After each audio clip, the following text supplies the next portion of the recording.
I'll start by saying that I'm the greatest believer in preparing for every sales call. And the higher the potential value of the sale, the more I prepare. With a potentially very high value sales, I may call my team in, explain the situation, and practice the sales call with them.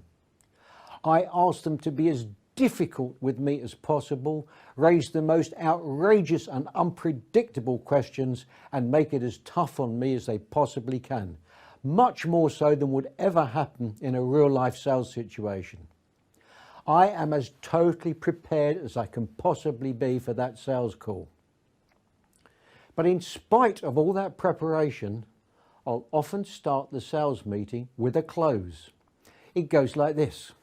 Having said hello and rapidly established rapport, I ask, "So tell me, John, have you invited me in today to place an order with me?"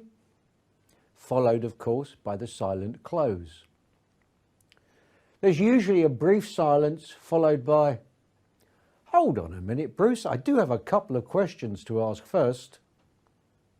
And now I no longer have to ask all the questions I prepared to expose the pain in the opportunities, and no need to make my presentation on how to solve those problems and exploit those opportunities. I just have to answer a couple of questions before taking their instructions to proceed. Could closing sales on the hello work for you too? There's only one way to find out.